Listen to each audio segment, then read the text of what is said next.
It's somebody named Hope in that chat. Get him up out Oh, man. You just gotta be in cloud control. Man, what up, though, YouTube? What's the motherfucking deal? My bad, y'all. I ain't been dropping things like I need to, but don't worry about that. I'm fucking with you right now. I'm fucking with you right now, man.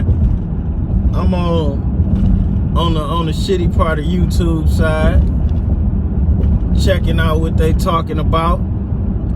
And man, I just man, it's the truth, the lie, and the narrative. And this word narrative, it's like people done took this word narrative.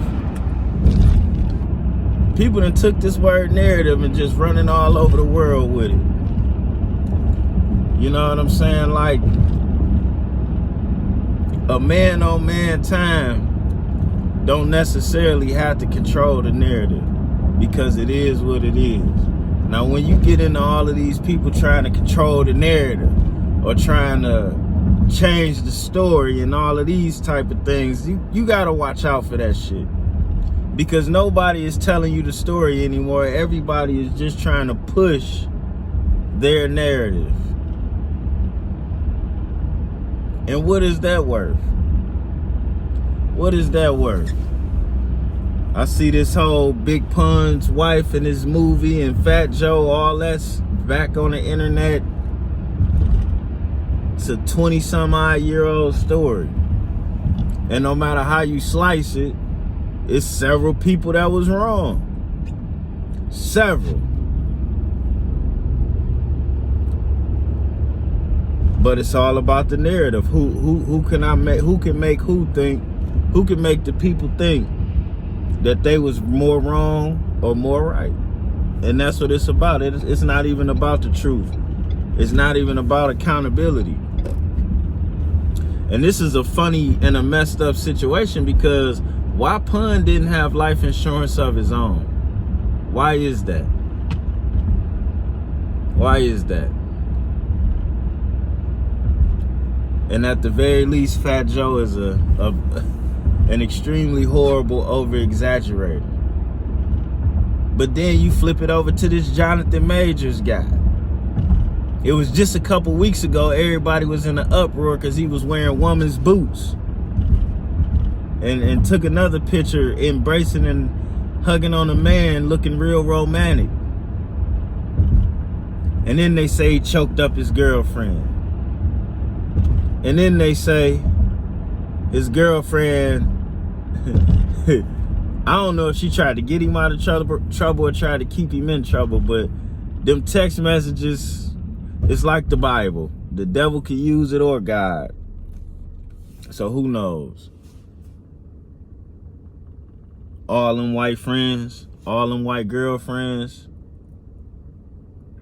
and the narrative. He dropped by this person, dropped by that person. That's the narrative.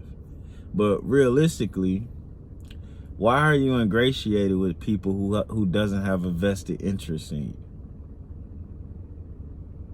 That's the funny thing that gets me. Like, even Fat Joe, he been robbed by accountants and all that shit. He don't stop doing business with them accountants, do he? But he shitting on Liza.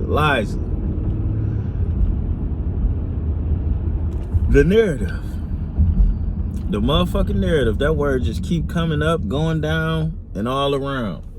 And all us men, well, not all of us. A lot of the men on YouTube, man, y'all look like hoes. A lot of men in general. All this backbiting, penny pinching, penny stealing. It's ridiculous. It's impossible to explain this relationship. Ah, shit. Hello? Yeah, she went to sleep. I figured. Yeah. Anyways, all that shit is horrible. And it's rather gay, man. Men should be able to stand on what they do and what they into, be it wrong or right. But everybody care more about the narrative than the truth. shit, they put more effort into the narrative than the lie.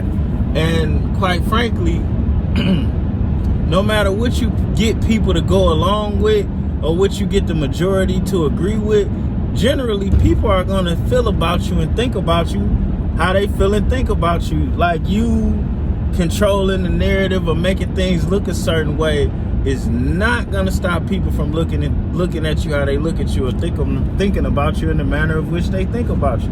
It's not going to stop it.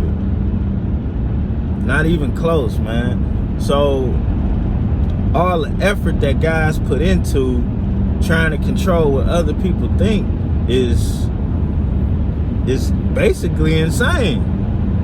And all day you see that shit on the internet. Motherfucker tell you a truth one day and then spend the next day trying to control the narrative about the truth they already told you, instead of allowing that truth to be the truth or allowing you to have your own interpretation. Like, we gotta quit falling for this shit. Some of this stuff we need to quit promoting. But I get it, it's entertaining. What can you do about something if it's entertaining? Except be entertained by it, you know what I'm saying? Be entertained by it. And I'm looking at this, say, Jonathan Majors got a whole list of people trying to come after him. Why now?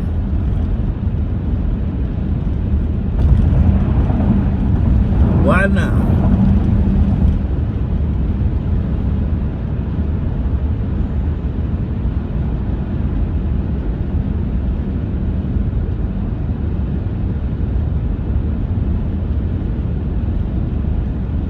This Wack 100 versus New York shit,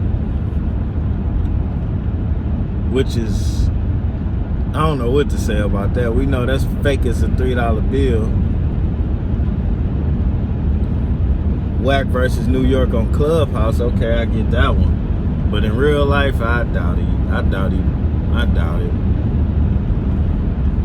But like I was telling y'all, New York is kind of being misrepresented by some of the loudmouths we see on the internet. Got us all questioning, well, what the fuck going on in New York?